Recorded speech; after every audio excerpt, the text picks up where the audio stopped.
Hello, my friend, and welcome to TFU News and Views. I am your host, Anthony Brucali, owner, operator, madman behind TFU.INFO, the Toy Archive, the website, the YouTube channel, this podcast, and of course, Transformers University podcast.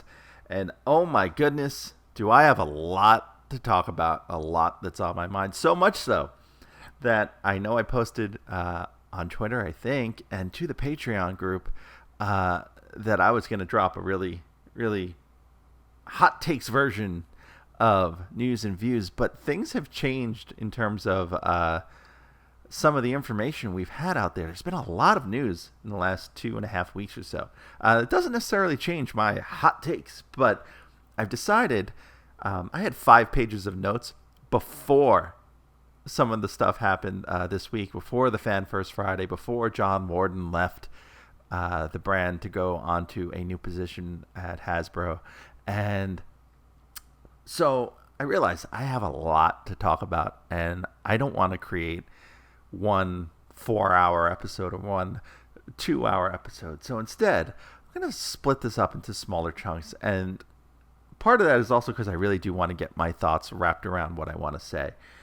But one of the ones that I'm pretty set on what I wanted to say and just what to talk about is Transformers Collaborative, mainly the Back to the Future and Top Gun figures that we're getting this year, plus the whole Walmart debacle and a whole bunch of other things that have just gone down in the last couple of weeks. But before I do, if you aren't listening to Transformers University and you're listening to this podcast, how the heck did you get here? That said, I did put together this really cool new promo for Transformers University. So give it a quick listen and drop me a line. Let me know what you think. It is a world transformed, where things are not what they seem.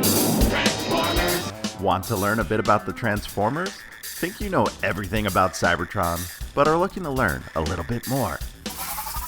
Enroll today at Transformers University Podcast. Each episode will tackle a piece of Transformers history, starting in 1984 and marching our way up to today. Hosted by me, Anthony Brucali, 3-time Emmy Award winner and consulting producer on Netflix's The Toys That Made Us, and lifelong Transformers fan. We'll go on a journey through cartoons and comics, toys and movies, and all the weird esoterica from around the world, chronicling the adventures of everyone's favorite robots in disguise. Listen to Transformers University on iTunes, Google, Spotify, YouTube, and wherever you get your favorite podcasts. Transform and roll out! Alright, now let's get down to business. You know, Transformers as a brand has always been one to cross over. I know I've talked about it before, maybe here on News and Views. I've definitely talked about it on Transformers University when we covered G.I. Joe versus Transformers in the Marvel comic, and there are a lot of places where Transformers has crossed over. I made a list somewhere once, and it's just about every property you can imagine. In fact, right now it's crossing over with Terminator in the IDW comics, and you can actually catch me on the Full Force podcast over with Chris McLeod talking about those issues whenever he wants to review one, and we've done 2 so far, and they've been really fun episodes, so make sure you check that out, the Full Force. Look for it wherever you look for this podcast.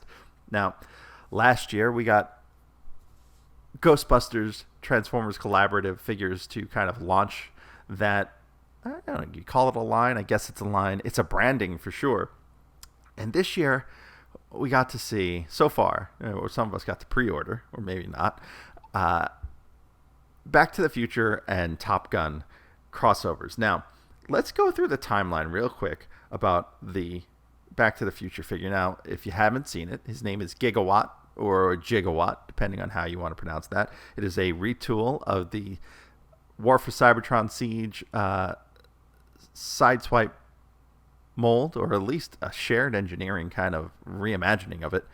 And it is based on the Back to the Future DeLorean from Back to the Future 1 and 2 because the wheels do fold up and allow it to take that flight mode. I guess that's Back to the Future 1 also, right? The very end of the film. Anyway, we had an interesting timeline of events as this thing started to unfold. We knew it was coming, but we hadn't seen anything. And then there was a small leak on Amazon Spain that kind of leaked out the name. Then all of a sudden, everybody's favorite Transformers website, Mashable, had photos and an article and lots of incorrect pre-order information, including the day. And then that led to them correcting the day, and then Hasbro issuing their press release, which was also very confusingly worded. In fact, it even tricked me, and I probably had a tweet out there that probably led a few people the wrong way, and for that I do apologize. And then we got the official Transformers Instagram with the link to the Walmart pre-order page, and it was a dead link. And at the time it was supposed to launch 1 p.m., it was still a dead link. The link would not be active on Walmart's website for about 3.5 hours. And when it was active, it sold out in 30 seconds. Now, if you missed out on this, and I want to make this abundantly clear to people. So the version that was on Walmart's website was a version with a numbered sticker on it, 1 through 1985, to commemorate the year and release of the film. Part of that confusing wording, by the way, on Hasbro's press release was that this figure was being dropped on the day of the 35th anniversary of the release of the film. But, well, it was to commemorate the day of the 35th anniversary of the release of the film. But that day was the Friday before 4th of July in the United States. That is a work holiday for a lot of people, so they dropped it the Thursday before. So it made for a very, very confusing time. This thing sold out in 30 seconds. Apparently there were either no limits on how many you can buy or a limit of 12. So if you figure 12 into 1985, it's about 160 something people could buy at max capacity. So that's not a lot. And what I wanted to say just a moment ago is that if you missed out on this, they will be selling these on Hasbro Pulse, and I'm probably in Canada, I would guess it would be EB Games, later in the year, in September. So you're not missing out on this figure if you missed out on this pre-order. All you're missing out on is the numbered version of this figure, and there's no word whether or not that toy inside is any different. But as far as we know, it's just a packaging variation and a sticker at that. So after it was on sale, they immediately ended up on eBay to scalpers who were charging upwards of $800 on average, and even one who I found very amusing, charging $1,985 for theirs. It was officially sold out.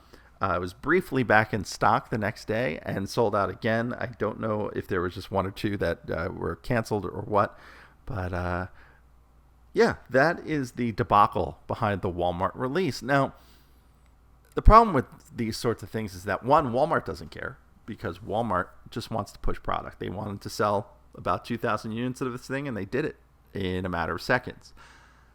Hasbro, yeah, they care, but they can't buy this kind of publicity. So when something like this goes down, and now the word of mouth is this thing sold out in 30 seconds, right? Think of a concert that you may have wanted to go to that sold out in, 20 minutes or half a day or whatever it may be, right? This is the same kind of vibe. It creates that FOMO, that fear of missing out. And in fact, one of these other news and views, once I record it, is a bit about FOMO and about how that works into Hasbro's marketing of the Transformers brand. Now, I'm not too worried about this figure. It's going to be in stock. So it looks like a cool figure. It's a great concept. I really do hope it's a good toy. Because if it's not, a bad toy is like an STD. Getting it is more fun than having it. And I really hope this is a good and fun figure, and hopefully it'll be enhanced by the IDW tie-in comic that is going to be released around that same time. Now, the IDW tie-in is very important, and we'll get to that in just a second. I do want to talk a little bit about the other toy we got, which was much easier to pick up. It was pre-ordered, purchased on Hasbro Pulse, and that is the Top Gun collaborative figure, which is the second toy for this year. And it's funny, as a lot of people are like, oh, we got 2 toys this year. Oh my goodness. Last year we got 2 toys as well. They just happened to both be Ghostbusters toys. We got the Ghostbusters Optimus Prime in the MP 10 mold, and we got the Ectotron figure at the Voyager class level. Now, Top Gun figure, it does look a little simple. It looks like they did have to, I don't know, there's a lot of licensees involved here, right? You have the movie studio involved, which has to approve whatever this final thing is. You're going to have Northrop Grumman, who makes the F-14, involved in improving this figure. So there does take a lot more to this than the Back to the Future DeLorean or even the Ghostbusters vehicles, because even if you're looking for the approval of the version that appeared in the movie. The F-14 is a real plane, so the designing company, Northrop Grumman, would have some say in the final version of this figure, and it looks like it might have been constrained a little bit.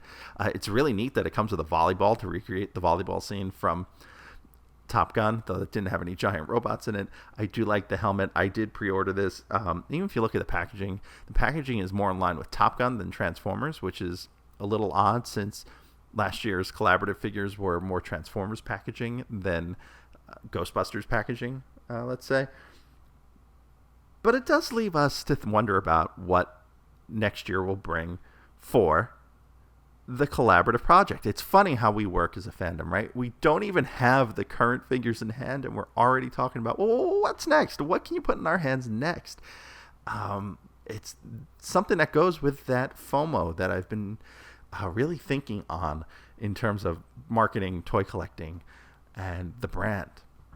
But let's speculate. Let's have a little fun here about the potential future collaboration on Transformers and other properties. And there's obvious 1980s ones that you would like.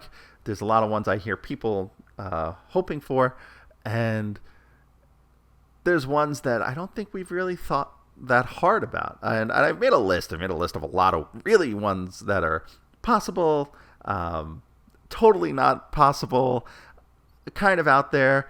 And I think the important thing to think about when you talk about these kind of collaborations and the Transformers Collaborative, as it's called, is you have to think about what works for Hasbro and their business relationships, right? So Hasbro properties are good fit for this. Things that IDW has a license for are a good fit for this. Why? Hasbro has their publishing deal with IDW. So that means if IDW is doing a comic on it, they're doing Transformers comics, it's a built-in tie-in for everyone involved. Same goes for Paramount and Paramount Studios and movies. Guess who's putting out the new Top Gun film? Paramount. Guess who put out all of the Michael Bay films? Paramount. Guess who put out the Bumblebee movie? Well, Bumblebee 2017. Paramount. So you have to think in terms of those that are involved with that. Now, it doesn't mean it's impossible for other things to happen with other companies. Sometimes, yes, but sometimes not.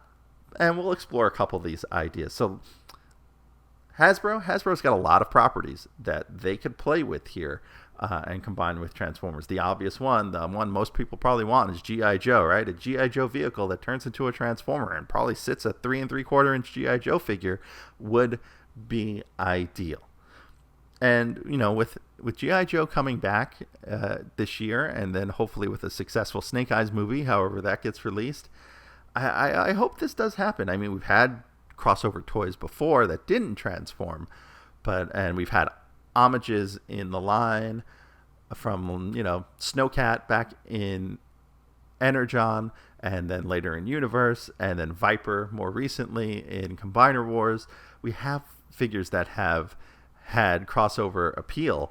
I think this would be a good way to kind of really cement an actual crossover. Now, additionally, in Hasbro's realm of things, you have Mask, which is an old Kenner property of transforming vehicles. That'd be a cool one to do. It kind of sits halfway between G.I. Joe and Transformers. I don't know if they would do that. The more obvious one now, especially with John Warden going over to the Power Rangers design team and heading up that side of Hasbro, would be Power Rangers. These, and I don't know a lot about Power Rangers, but the Zords are basically combining robots, right? They're animals or whatever vehicles that combine into one larger robot without the third robot intermediary mode. All they have to do really is make those work with Combiner Wars figures, and they're golden. But you can totally do some sort of crossover line with the Power Rangers. You can revisit Marvel. You can revisit Star Wars. And then, a couple of the lesser done ideas that could be there. ROM is one that is out there for Hasbro to use that they haven't redone. Same with Micronauts. Same with, I think they own RoboForce at this point. You could always do GoBots at some point. And then even lesser, but because we've had Beast figures, and it looks like we might be having Beast figures down the line, how about a Magic the Gathering crossover figure? Or a Dungeons & Dragons crossover figure? I mean, me as a old school Magic the Gathering fan who hasn't played in years, something that turns into like Nightmare or Lord of the Pit, I would be so down for that. Now, if you think of the IDW tie-ins, here are properties that IDW have, right? And you also got to think, also, does it have a vehicle component? Because that's also important, right? My number one from IDW that they could totally do is TMNT. Teenage Mutant Ninja Turtles. Do the Turtle Van. Use, an Ironhide tooling and just repurpose it as the Turtle Van. Do 4 of them with different masks and a different color stripe and, different shades of green, and I'm all in. Lesser one, less likely, but I think it would be really cool, would be a Karate Kid crossover. IDW does hold the rights to that comic series. One of those old cars that Daniel had to wash. What if it was a Transformer? That works for me. 2 very likely ones. 1, Terminator, as I just mentioned before. They're already doing the comic series with Dark Horse and IDW. It is also a Paramount property. Now, how do you do a toy of that in collaborative? I don't know.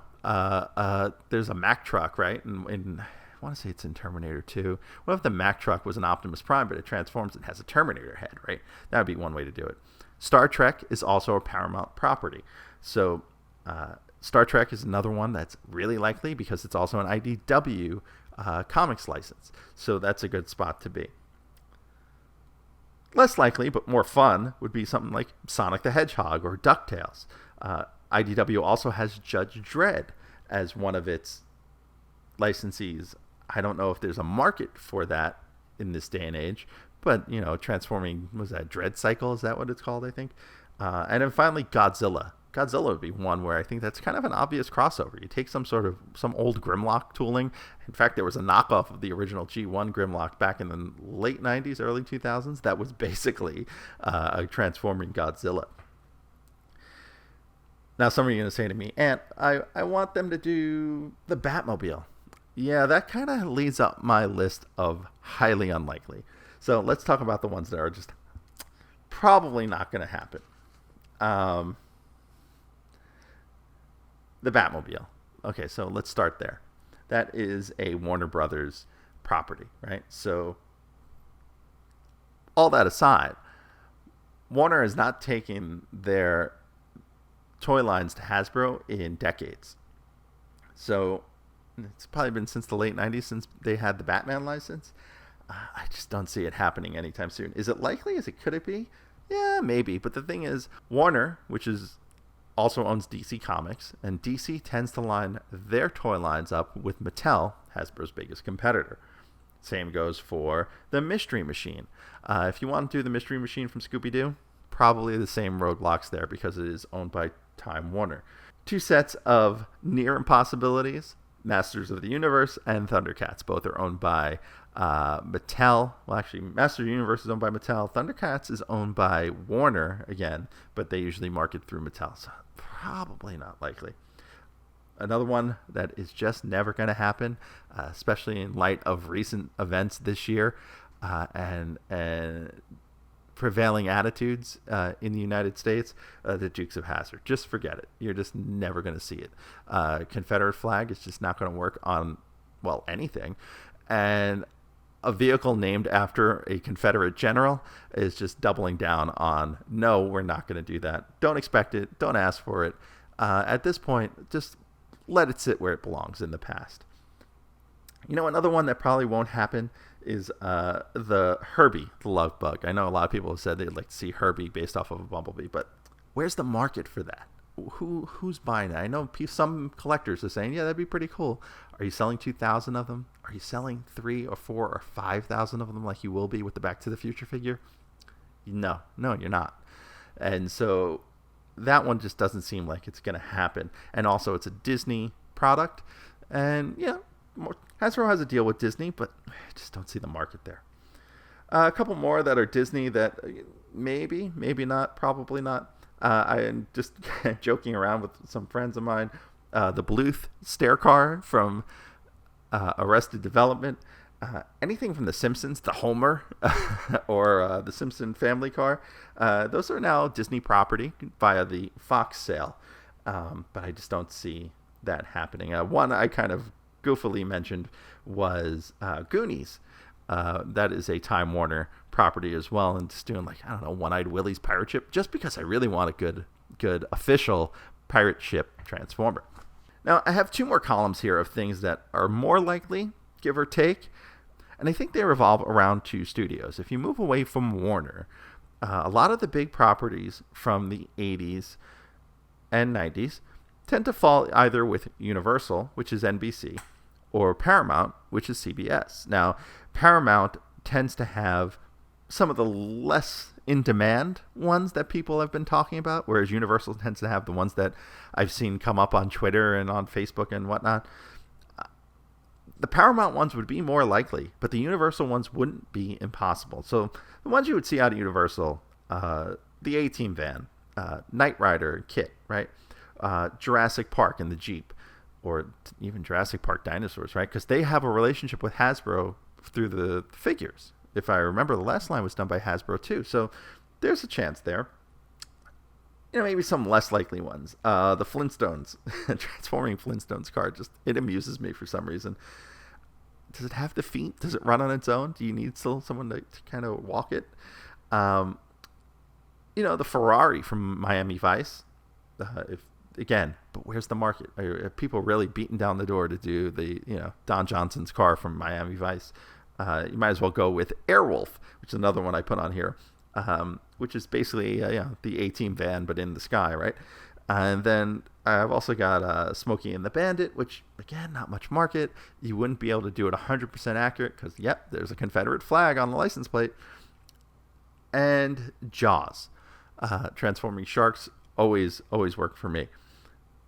Now, on the Paramount side, where things are a little more likely, they don't necessarily have ones that are either very popular or support vehicles. So I just wrote down a few, well-known Paramount movies from the 80s.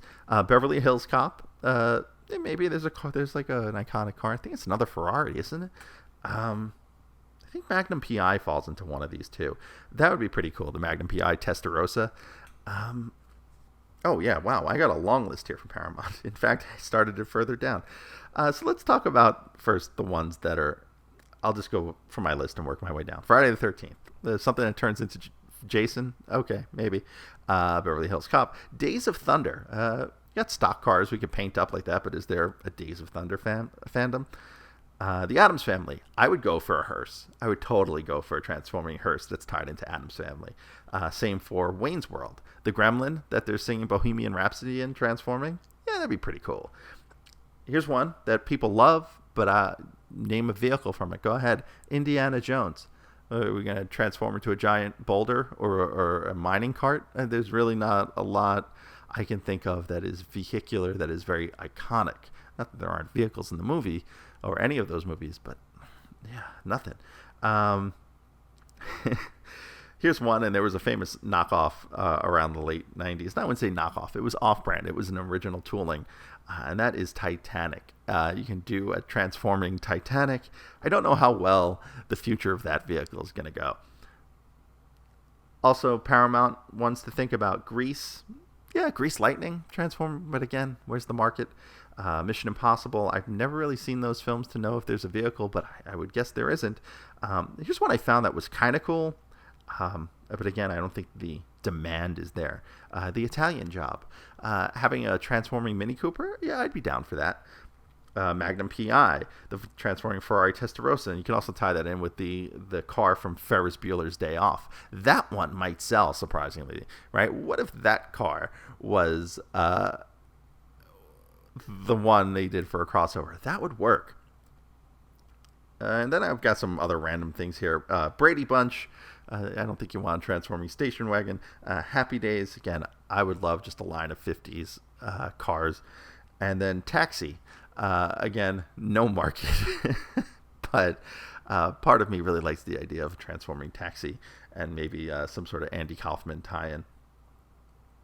So again, a lot to think about when it comes to the Transformers collaborative as a brand. It's not just, hey, this would be cool. It's, yeah, it'd be cool, but are people going to buy it? Now, you have to think sometimes of things with a little bit more of a modern appeal, a stronger modern appeal. And you know what? As we get older, it's going to be things from the 90s and early 2000s. So,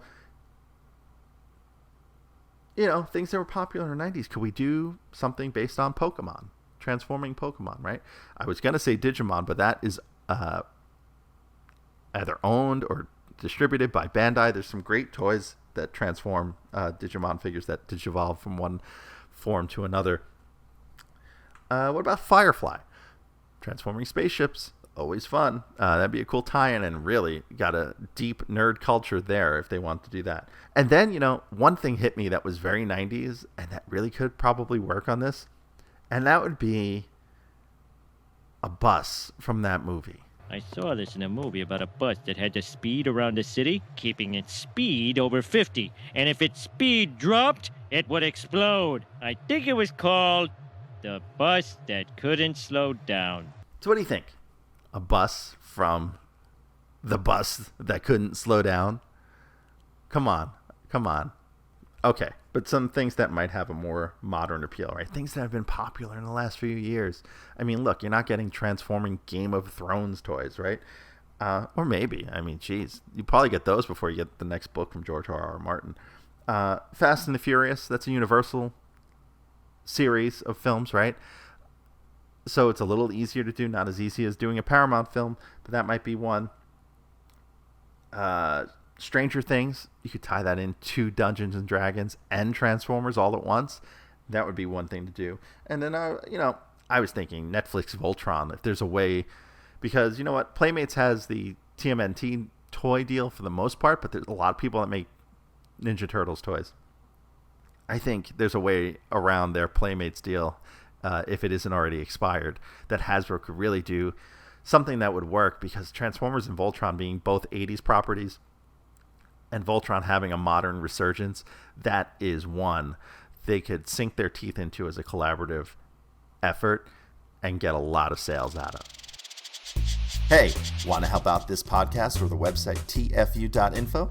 There's a number of ways you can do it. Let me tell you how. You can help us directly by joining our Patreon and enrolling as a student at Transformers University. There, you'll get early access to the podcast as well as exclusive behind-the-scenes peeks and perks for as little as $1 a month. Sign up is quick and easy. Just swing on by to www.patreon.com/TFU.INFO. Another way you can help us is by using our Amazon link, www.tfu.info/Amazon. Type that into your browser whenever you want to shop at Amazon, and a portion of what you spend will be contributed back to us. It's that easy. Finally, you don't become the world's longest running transforming toy archive without some help from other fans. We're always on the hunt for photos of figures and accessories we're missing from our pages. If you'd like to contribute, go to tfu.info/help for a list of what we need, or send an email to info@tfu.info. tfu.info, the Alpha Trion and Omega Prime of transforming toys. Now, back to the show. And that will wrap up this edition of TFU News and Views. I know I have a lot to talk about. We just went through 2 of my 5 pages of notes, and those were all made before the second Fan First Friday. So I've still got a lot more to go on about, and I will. So keep it tuned here to TFU News and Views, don't forget to check out Transformers University. I am your host, Anthony Brucali, owner-operator, madman behind TFU.INFO. Until next time, see ya.